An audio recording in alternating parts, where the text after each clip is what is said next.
Welcome, Bruchim Abayim, to the last message from the book of Numbers, Bamidbar. A book is really like an event. It speaks about something, and not always we can put it in words, but it can be wrote down in our hearts if we open our hearts for the Master to come and put it there. So with the best teacher of all, seeking him in all times, we will delight in the last portion of this book, from the journeys of the sons of Israel through the desert to the commandment that the inheritance will be kept in each one of the tribes. We will walk holding the hand of our teacher YSHUA. Bruchim Abayim, Shalom al Israel. Parasha, Massei. Baruch haba b'shem YSHUA. Blessed is the one that comes in the name of YSHUA. We have arrived to the last portion of the book of Numbers, which is called Massei. And as usual, the name comes from one of the first words of the first verses, in this case, the first verse, and it means travels of. This portion begins in chapter 33 of the book of Numbers unto the end of the book in chapter 36. And we give thanks to the Lord for the book of Numbers, for he has allowed us to arrive to this chapter.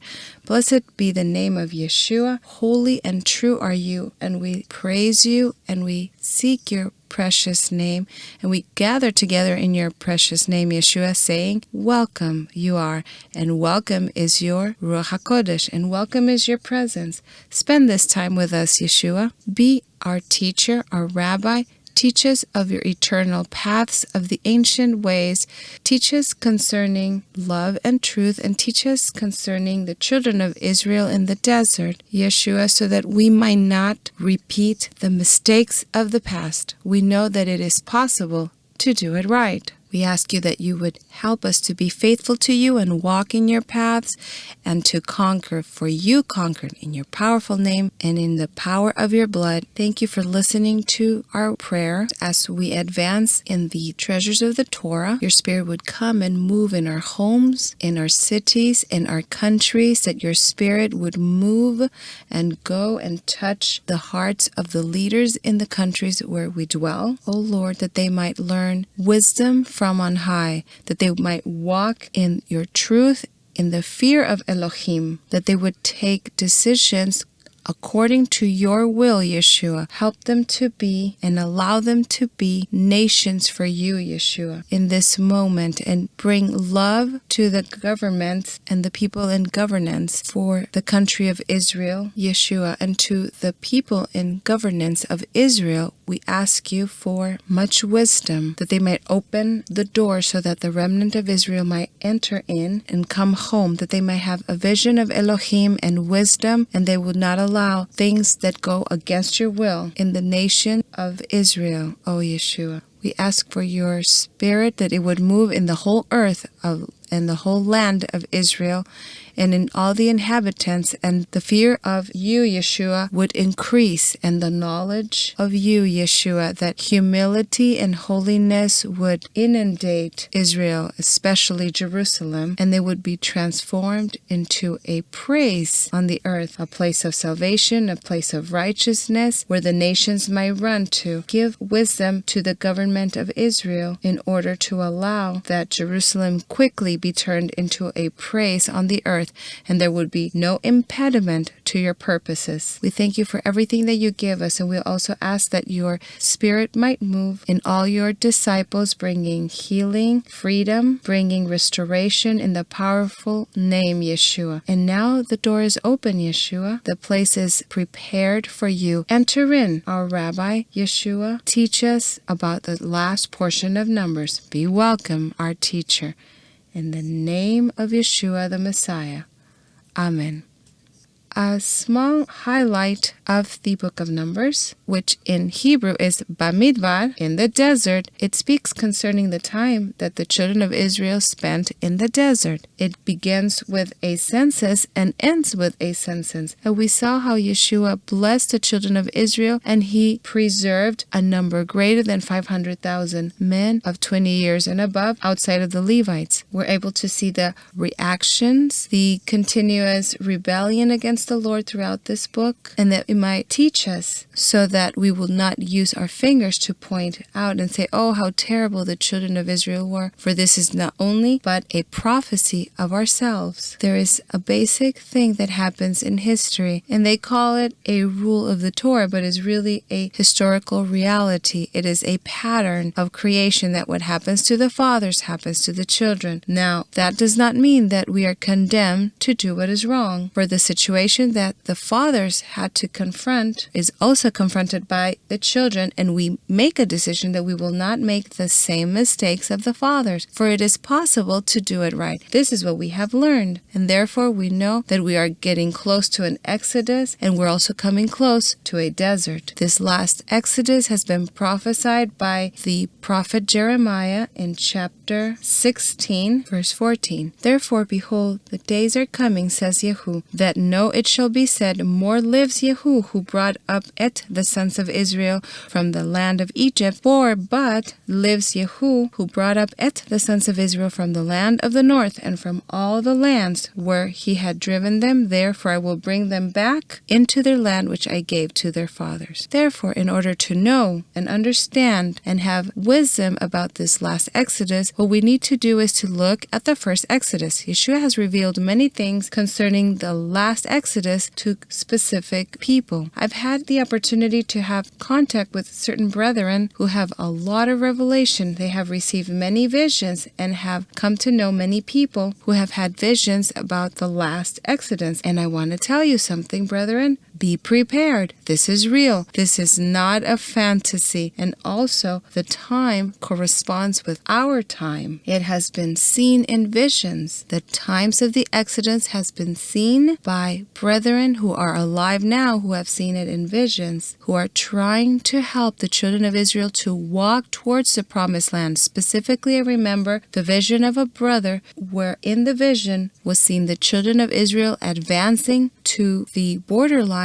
of Germany, and many brethren helping him, extending their hands, proclaiming healing to all who were sick, assisting with food, including with books, with the scriptures. The brother said that the glory that was with the children of Israel as they were advancing, it was wonderful, and he could feel it from far away, and it was something that was very touching. And what I want to tell you, brethren, is that the return of the children of Israel back home is not just the Jews, but also the 10 tribes of the north. The whole remnant of Israel returns home.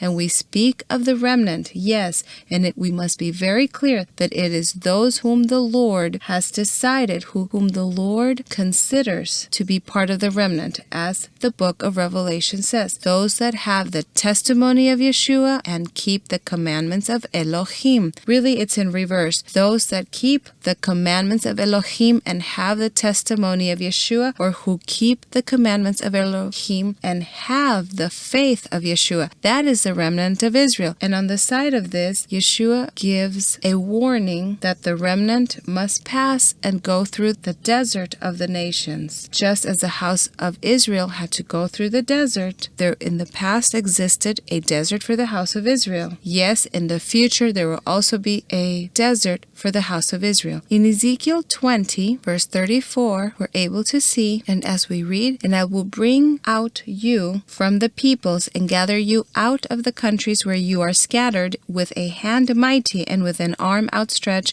and with fury poured out. And I will bring you into the wilderness of the peoples, and I will plead my case with you there face to face, just as I pleaded my case with your fathers in the wilderness of the land of Egypt. So I will plead my case with you, says the Lord Yehu, and I will make you pass you under the rod, and I will bring you into the bond of the covenant, and I will purge from among you the rebels and those who transgress against me of the country where they dwell, and I will bring out them, but the land of Israel not they shall enter. Then you will know that I, Yehu. Pay attention, brethren, that it is similar to the Exodus of Egypt. For those who left Egypt and did not enter into the promised promised land, the same will happen and will come to pass in the future. And how do I know it?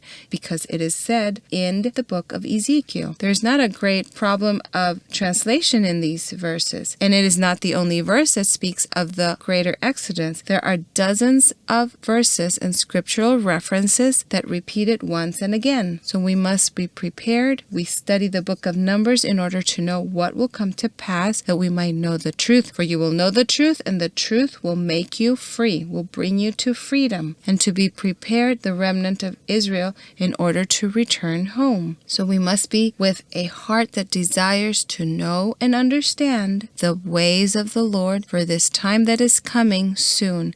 And now we go back to the portion of the book of Numbers, Massei, that begins in Numbers 33. These, the journeys of the sons of Israel who went out of the land of Egypt by their armies under the hand of Moshe and Aharon, and wrote down Moshe at the starting points of their journeys at the command of YSHUA, and these their journeys according to their starting points. And they departed from Ramesses in the month first, 5-10 on the day of the month first, on the day after the Passover, went out the sons of Israel with boldness in the sight of all Egypt. For Egypt were bearing Et, whom had killed YSHUA, among them, all firstborn, and on their gods had executed YSHUA judgments. We pay attention here that the day that they came out of Egypt was the day 15, the day after the Pesach. Remember, the days begin in the evening and finish in the evening. And pay attention also that the month where the children of Israel left Egypt, it is the first month. The Most High did not place a name to the months. Man has placed a name to the months, and if man uses names for the months, as you are able to discern in your heart, many of these names are pagan. Therefore, the name that is given to the first month in Hebrew, Aviv, is actually two names that are given to the first month, and the second would be pagan. For the first name, Aviv, means the barley gleaned, which is not actually a name that the Lord has given to the first month. He calls it the first month, just as He calls the first day of the week, the first day of the week. And now we look at verse 5. Continuing, we are able to see the list of all the encampments. And we're going to read it, allowing the Lord to say what He wants to say. And why are we going to read it? Since it's a long list. Many times when we read the Torah, I might skip some of these lists, but there is revelation in this list. I do not have the whole revelation of this list, but the Lord has given Moshe the order to write the different stages of their travels, as we have just read. This is by order of YSHUA. By order of YSHUA, Moshe wrote this down, and if he did it by order of YSHUA, it has a reason and understanding. There is something that he's trying to tell us. What I do have of revelation, which is little in comparison to the great revelation that is here. The one that has the entire revelation is YSHUA. So if you want revelation, brethren, only a relationship with YSHUA can bring forth revelation. The places that appear are diverse. There are many, and the names of the encampments of the children of Israel have not been preserved to today. Therefore, we don't really know where many of these places are found. Reading from verse 5. And moved the sons of Israel from Ramesses and camped at Sukkot. And they departed from Sukkot and encamped in Etam, which on the edge of the wilderness. And they moved from Etam and turned back to Pi-Hahirot, which upon east of Baal Zephon, and they encamped near Migdol, and they departed from before Hahirot, and passed through the midst of the sea into the wilderness, and went journey 3 days in the wilderness of Etam, and camped at Marah. And they moved from Marah, and came to Elim, and at Elim 10 springs of waters and 70 palm trees, and so they camped there. And they moved from Elim and camped by the sea Red, and they moved from the sea of reeds. The actual translation here does not say red, but Suf, or sea of reeds. And they moved from the sea of reeds and camped in the wilderness of Sin, and journeyed from the wilderness of Sin and camped at Davka. And they departed from Davka and camped at Alush, and they moved from Alush and camped at Rephidim. And no, there was water for the people to drink. And they departed from Rephidim and camped in the wilderness of Sinai.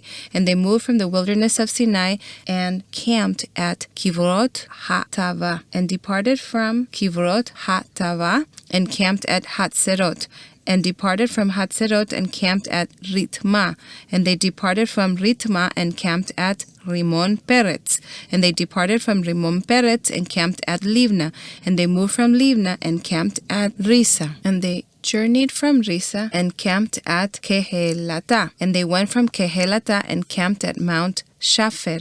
And they moved from Mount Shafer and camped at Harada. And they moved from Harada and camped at Machelot. And they moved from Machelot and camped at Tachat. And they departed from Tachat and camped at Tarach. And they moved from Tarach and camped at Mitka. And they went from Mitka and camped at Hashmonah. And they departed from Hashmonah and camped at Moserot. And they departed from Moserot and camped at Bnei Yakan. Bnei means sons of Yakan. And they moved from Bnei Yakan and camped at Mount Hagidad. And they went from Hagidad and camped at Yotbata. And they moved from Yotbata and camped at Abrona. And they departed from Abrona and camped at Etzion Gever. And they moved from Etzion Gever and camped at wilderness of Tzin, Kadesh. And they moved from Kadesh and camped at Hor Mount on the boundary of the land of Edom. And went up Aharon the priest to Hor Mount at the command of Yehu, and died there in the year 40 after they had come out, the sons of Israel, in the land of Egypt, on the 5th of the first the month. And Aaron old 23 and 100 years when he died at Hor Mount. And heard the Canaanite, the king of Arad, and he dwelt in the Negev in the land of Canaan, of the coming of the sons of Israel. So they departed from Hor and Mount and camped at Salmona. And they departed from Salmona and camped at Punon. And they departed from Punon and camped at Obot. And they departed from Obot and camped at Iyei Abarim, at the border of Moab. And they departed from Iyaim and camped at Dibon Gad. And they moved from Dibon Gad and camped at Almon Diblatayim. And they moved from Almon Diblatayim and camped at the mountains of Abarim before Nebo.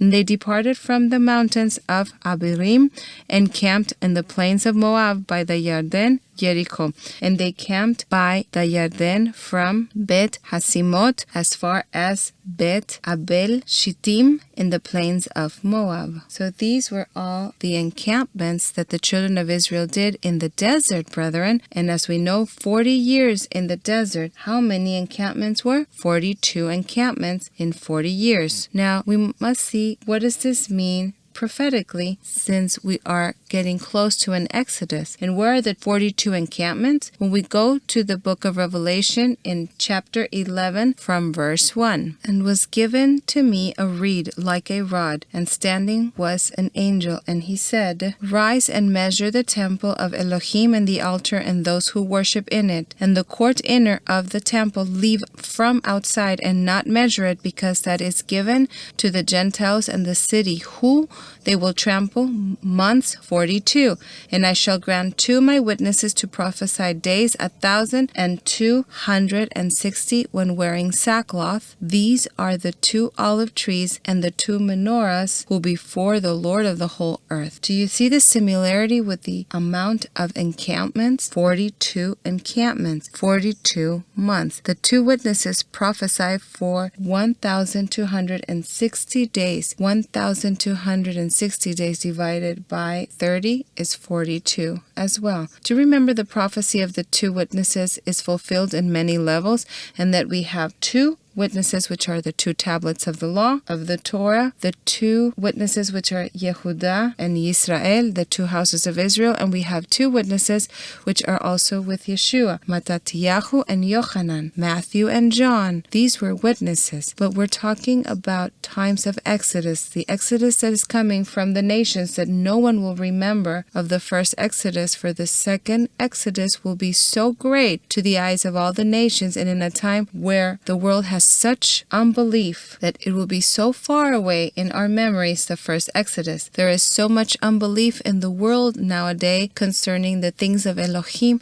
And you know what, brethren? The Lord has been revealing that He will show Himself as a column of fire and as a cloud, as He did in the old days, in the old times, so that people will know that He is the same Elohim and that He changes not. He is the powerful Elohei Israel, the one who does this great work. Now, in these two encampments, the meaning of each one of these can give some revelation. For example, the children of Israel came out of Massei and encamped in Sukkot. Sukkot was the second encampment, and Sukkot means tabernacle. This can point towards the times where the children of Israel will commence at these times of the end to advance towards Israel before the time of Sukkot. For Sukkot will be one of the first months where the children of Israel can be walking. That this will be kept in our hearts. We are not proclaiming anything here, just simply we are seeing that the names point to something. The revelation comes from our teacher, our Lord, our Master, YSHUA. If we receive something by revelation, then I share this as a revelation. We are now delighting in the scriptures, and it is not the same.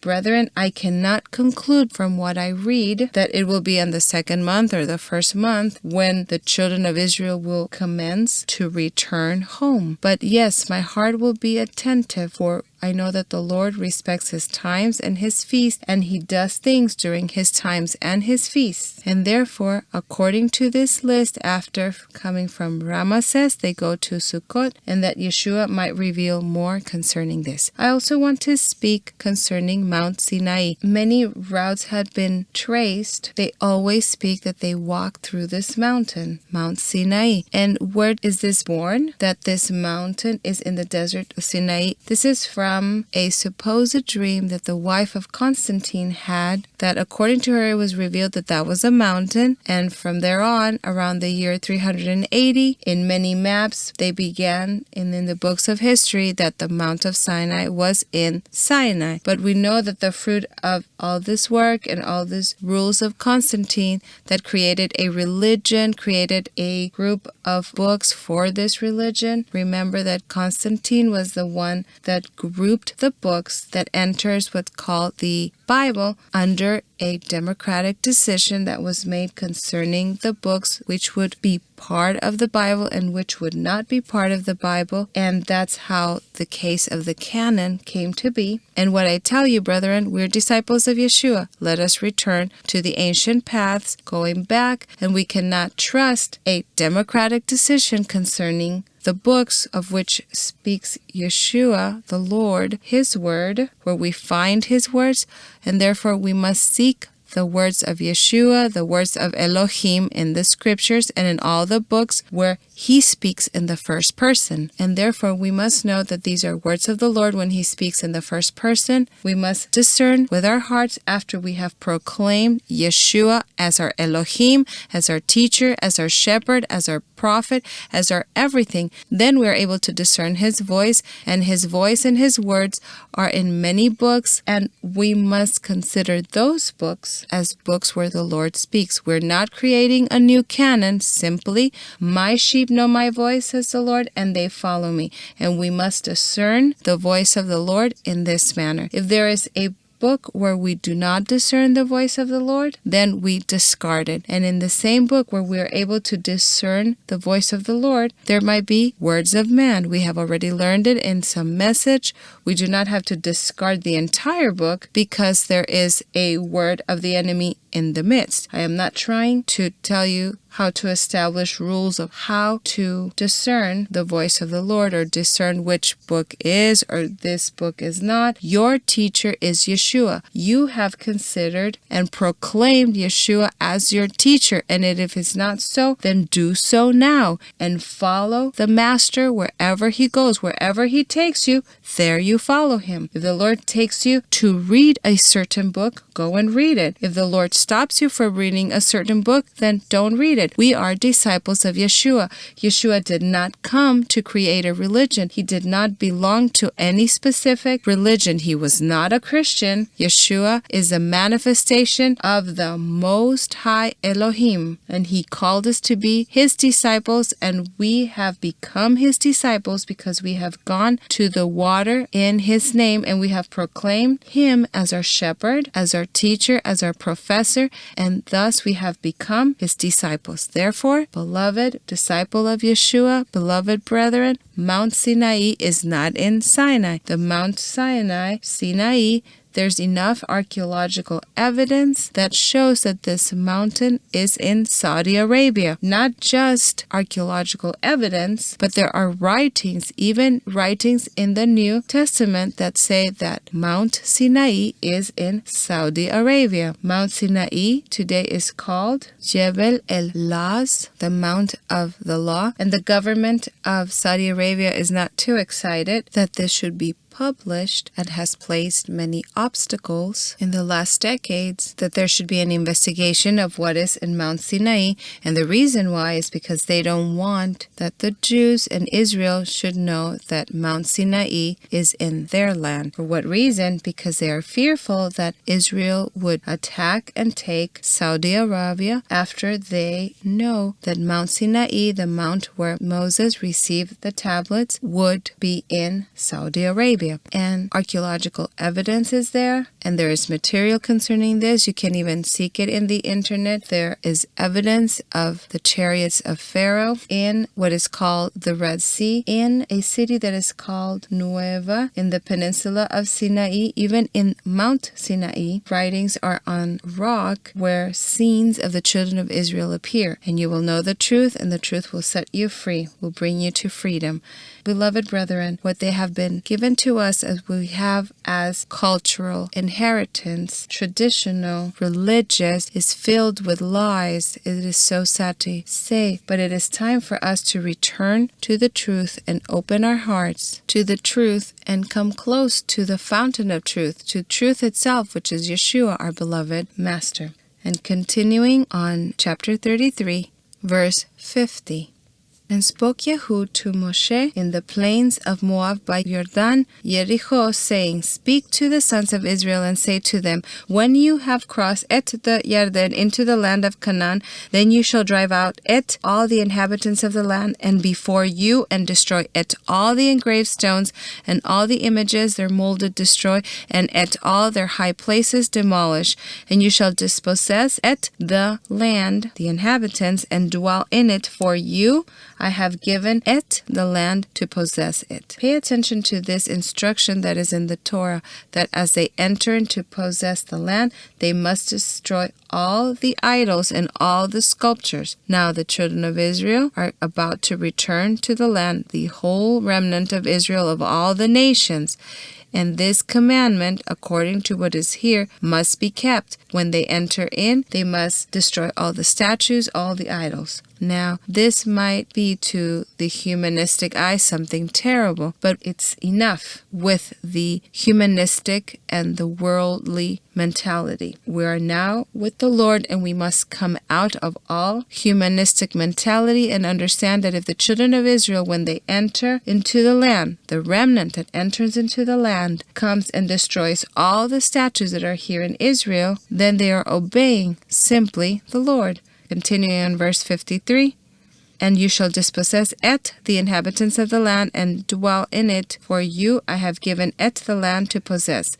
And you shall divide it as an inheritance the land by lot, and among your families. To the larger you shall give a larger inheritance, and to the smaller you shall give a smaller inheritance. In the place wherever falls everyone's in it by lot to him, there shall be, according to the tribes of your fathers you shall inherit. Pay attention that the promised land, the Holy One, it is distributed by lot. Not so God and the half of Manasseh and Reuben. Remember, they requested the land that was on the other side of the Jordan, on the west, and the Lord gave it to them, and that would correspond now to the land of Israel. the land that is to the east of Jordan. What is on the east of Jordan now corresponds to the tribe of Reuben and Gad, and even the Golan Heights to Menashe. And they took the land, Reuben and Gad, and the half of Menashe, without deciding by lots. But when it comes to the Holy Land, it is decided by lots. And it was like so where the children of Israel have taken lands without deciding by lot. And the Lord has given the good land according to the way it has pleased him, and his children have taken it without even knowing that when they were receiving such great blessings, the word of the Lord was being fulfilled, that wherever their feet, the sole of their feet would stand, it would belong to them. Where it had been here close to Jerusalem or also in the nations. The Lord is faithful. Verse 55, but if not, you drive out the inhabitants of the land, and before you, then it shall be that those you let remain irritant in your eyes and thorns in your sides, and they shall harass you in the land which you dwell in. Moreover, it shall be, as I thought to do to them, I will do to you.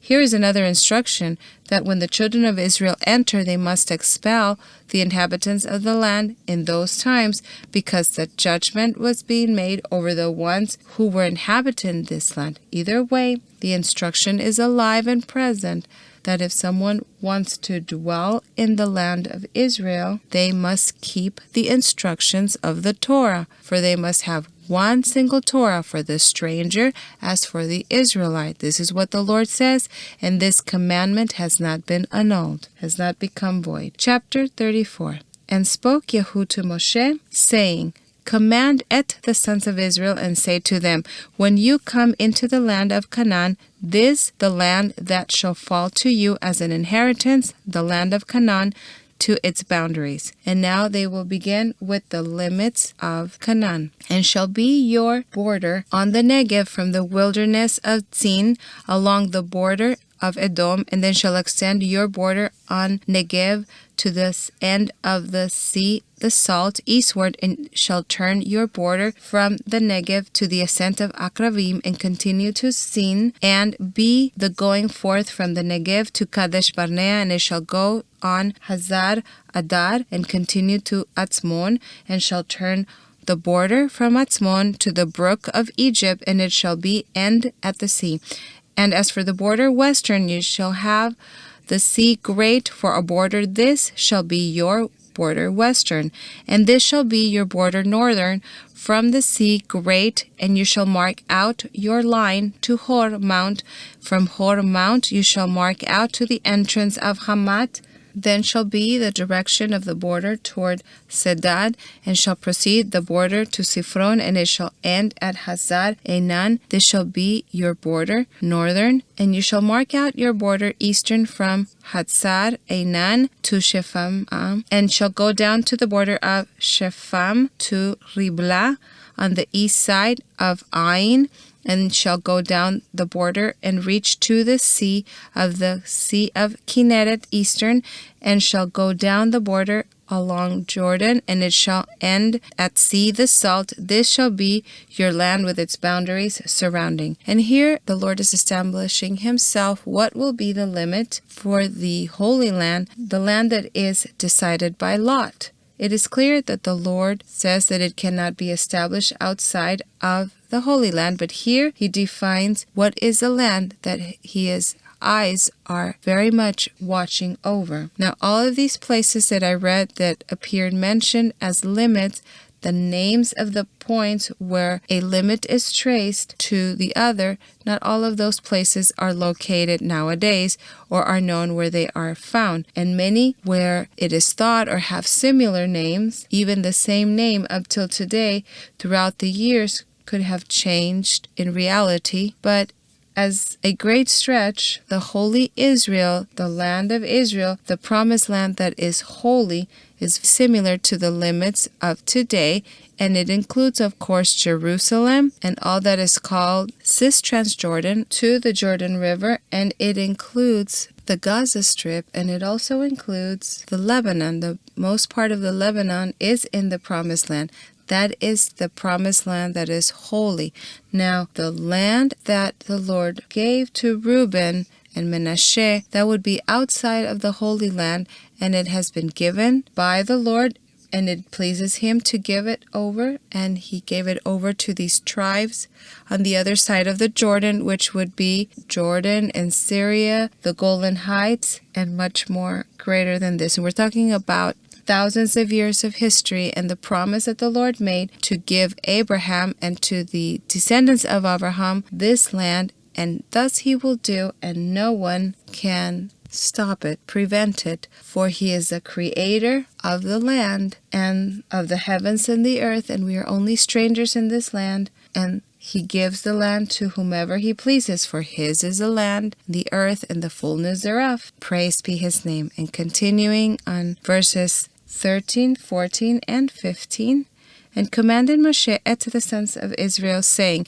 This the land which shall inherit you by lot, which has commanded YSHUA to give to 9 the tribes, and to the half tribe 4 have received the tribe of the sons of the Reubenite according to the house of their fathers, of the tribe of the sons of the Gadite according to the house of their fathers, and the half tribe of Manasseh has received its inheritance. 2 the tribes and a half tribe have received their inheritance on this side of the Yarden, Jericho, eastward toward the sunrise. From verse 16 and on, the Lord gives an instruction of who will be in charge of spreading out the land. Continuing from chapter 35. And spoke YSHUA to Moshe in the plains of Moab by the Jordan, Jericho, saying, Command to the sons of Israel that they give the Levites from the inheritance of their possession cities to dwell, and common land, the cities around, and you shall give the Levites, and shall have the cities they to dwell, and their common land shall be for their cattle, for their herds, for all their animals. And pasturing common land of the cities which you shall give the Levites from the wall of the city and outward 1,000 cubits all around. And you shall measure outside the city on the side east 2,000 cubits, and on the side of the Negev 2,000 cubits, and on the side west 2,000 cubits, and on the side of the north 2,000 cubits, and this the city in the middle. This shall belong to them as for pasture, common land, the cities. Among the cities which you shall give to the Levites 6 cities of refuge, to which you shall appoint may flee there a manslayer, and to these you shall add 42 cities. So all the cities that you will give to the Levites, 48 cities, these you with their common pasture land, and the cities which you shall give from the possession of the sons of Israel, from the larger you shall give many, and from the smaller you shall give few, each in proportion to the inheritance that each receives shall give some of the cities to the Levites. Therefore the Levites are in the charge of the Lord. They do not have an inheritance, but they do have cities, and the pasturing land, according to what the Lord confirmed and established, will be for the animals of the Levites. And within those cities there will be cities for the manslayer, as it is written, and it means the manslayer who was not intentional, as it is written later on. Verse 9, And spoke YSHUA to Moshe, saying, Speak to the sons of Israel, and say to them, When you cross the Yarden into the land of Canaan, then you shall appoint you cities of refuge to be for you, that may flee there the manslayer who kills any person accidentally. And they shall be for you cities of refuge from the avenger, that not may die the manslayer until he stands before the congregation in judgment. And of the cities which you give, 6 cities of refuge you shall have you. 3 cities you shall appoint on the side of the Yarden, and 3 cities you shall appoint in the land of Canaan. Cities of refuge will be. And Elohim is establishing cities of refuge on the other side of the Yarden. For the sons of Israel, for the stranger, for the sojourner among them shall be 6 cities. These for refuge may flee there, that anyone who kills a person accidentally. But if with an implement iron he strikes him, so that he dies, a murderer he surely shall be put to death, the murderer. And if with stone in the hand which one could die by he strikes him, and he does die, a murderer he surely shall be put to death, the murderer. Or if with a weapon, wooden hand, which one could die by, he strikes him, and he does die a murderer, he surely shall be put to death, the murderer. The avenger of blood he shall put to death at the murderer. When he meets him, he shall put him to death, and if out of hatred he pushes him, or hurls something at him while laying in wait, so that he dies, or in enmity he strikes him with the hand, so that he dies, surely shall be put to death.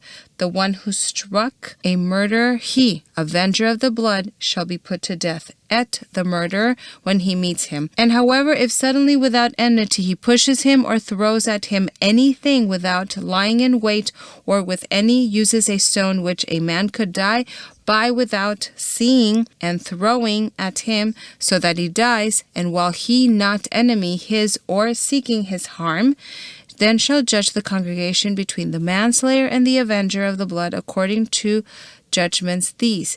So shall deliver the congregation at the manslayer from the hand of avenger of the blood, and shall return him, the congregation, to the city of the refuge where he had fled there, and he shall remain there until the death of the priest high, who was anointed with oil, the holy. But if at any time goes outside the manslayer at the limits of the city of refuge where he fled there, and finds him, avenger of the blood, outside the limits of the city of his refuge, and kills avenger of the blood at the manslayer, not he shall be guilty of blood, because in his city of refuge he should have remained until the death of the priest high, but after the death of the priest high may return the manslayer to the land of his possession. And shall be these to you a statute of judgment throughout your generations in all your dwellings. Whoever kills a person on the testimony of witnesses shall be put to death at the murderer, but witness one not is testimony against a person for the death. Therefore, what the Lord is giving, what he's giving over in these instructions concerning a manslayer without intention, and in some places it describes where there was intention, and how you are to discern. It says you must discern and judge according to these commandments, but it is necessary that there are 2 witnesses at least.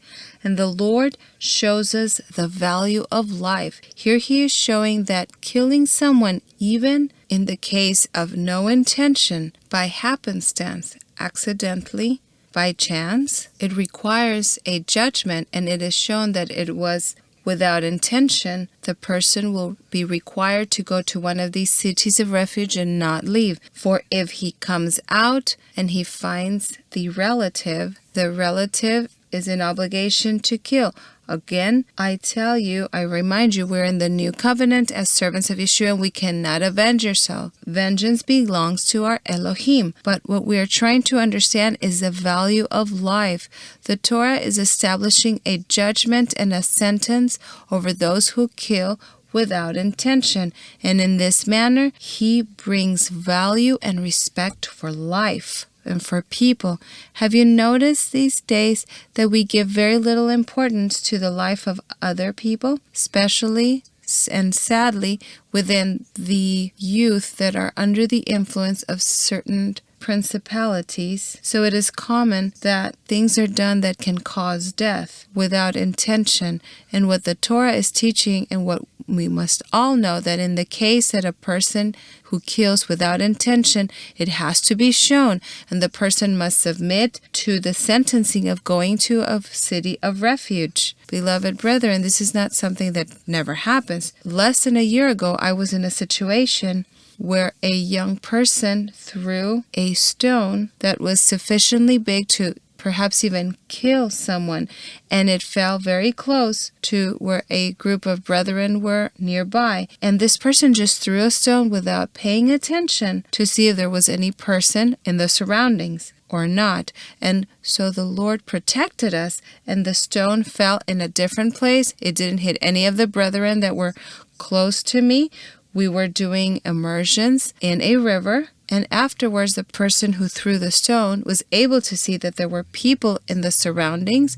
If we knew the commandments of the Torah, if this was applied in our day, people would think twice before they would throw a stone, knowing that even if it was done without intention, he was able to harm or even kill a person, a judgment must be fulfilled. And this means that the person must live now in a city of refuge until the high priest dies, which could be for the rest of his life. The high priest could live very long years, and this also tells you that the person must have fear that the relative may come and avenge of this death that was caused without intention. Even think about accidents of transit, for example, car accidents. Let's look at the value that the Torah gives to life and the importance of life for the Torah. The Torah has always been seen as something that does not give value to life with many judgments of death, but pay attention, in the Torah it is merciful and no judgment can be established very quickly without witnesses. And there is a great difference between a person who does something intentionally and the person who did so unintentionally. This is the law of Elohim, a good law, a just law by which we have been blessed. I want to read verse 33. So not shall you pollute at the land where you in for blood it defiles at the land, and the land no atonement can be made for the blood that is shed on it except by the blood of him who shed it. Therefore not do defile at the land which you inhabit, in which I dwell in the midst, for I, YSHUA, dwell among the sons of Israel. Pay attention, for here the Lord says that the life in this land, this is not just any land, the land of Israel, and he does not want for this land to be contaminated by blood. In a vision that was seen in the spiritual sphere by a brother, what I want to say that a vision that was seen by a brother who was given over by YSHUA, it showed that the blood that has been spilled by war or by any reason is only giving nourishment to the enemy, and it makes him stronger. All doctrine of demons and all teaching of demons. And this brother was able to see that working for peace and trying to avoid that there should be any spilling of blood is truly to do the work of the Lord. This is not a hippie teaching of love and peace, but of the true value of life that YSHUA is showing us today. Our Elohim is merciful. And now we read from chapter 36. And came near the chief fathers of the families of the sons of Gilead, son of Machir, son of Manasseh, of the families of the sons of Yosef, and spoke before Moshe and before the leaders, the chief, the fathers of the sons of Israel. And they said, Et my Lord commanded YSHUA to give it the land as the inheritance by lot to the sons of Israel. And my Lord was commanded by YSHUA to give it the inheritance of Zelophehad, our brother, to his daughters. And if they are married to one of the sons of the other tribes of the sons of Israel, woman, then shall be taken the inheritance from the inheritance of our fathers, and will be added to the inheritance of the tribe into which they marry. 2. So from the lot of our inheritance it will be taken. And when comes the Jubilee Yovel of the sons of Israel, then will be added their inheritance to the inheritance of the tribe into which they marry. 2. So from the inheritance of the tribe of our fathers will be taken away their inheritance. This comes from chapter 27 of Numbers. If you remember, the daughters of Zelophehad came to Moshe, for their father had died, and they asked for the inheritance that corresponded to their father. And the Lord did give them. And Moshe asked the Lord, and the Lord did give it to them, this land. But now the concern of the tribe of Manasseh, the other half of the tribe of Manasseh that's going to receive land that is holy, is that if the daughters of Zelophehad marry with men of the other tribes, then the inheritance will be transferred to a different tribe. And so they come with this request to Moshe, and what the Lord says, Moshe will reveal in verse 5. And commanded Moshe et the sons of Israel according to the word, the mouth of Yehu, saying, what is right, the tribe of the sons of Joseph speaks. This is the thing that commands Yehu concerning the daughters of Zelophehad, saying, best whom they think best let them marry, but only within the family of tribe of their father, that they may become married. So not shall change hands the inheritance of the sons of Israel from tribe to tribe, for every one of the inheritance of the tribe of his fathers shall keep the sons of Israel, and every daughter who possesses an inheritance in any tribe of the sons of Israel of one of the family of the tribe of her father shall be the wife, so that may possess the sons of Israel each the inheritance of his father. Thus no shall change hands inheritance from tribe to another, but every in its own inheritance shall keep tribe of the sons of Israel. And as just commanded Yehu et Moshe, so did the daughters of Zelophehad, for were married Mahalah, Tirzah, and Hoglah, Milcah, and Noah, the daughters of Zelophehad, to the sons of their father's brothers, were married, their uncles, into their families of the sons of Manasseh, sons of Joseph. They became married and remained the inheritance in the tribe, the family, for their father. These the commandments and the judgments which commanded Yehu by the hand of Moshe unto the sons of Israel in the plains of Moab by the Yarden, Jericho. Hallelujah. We have come to the end of the book of Numbers with our hearts open. Week after week, day after day, the Lord is writing His precious book of Numbers in our hearts and in our minds.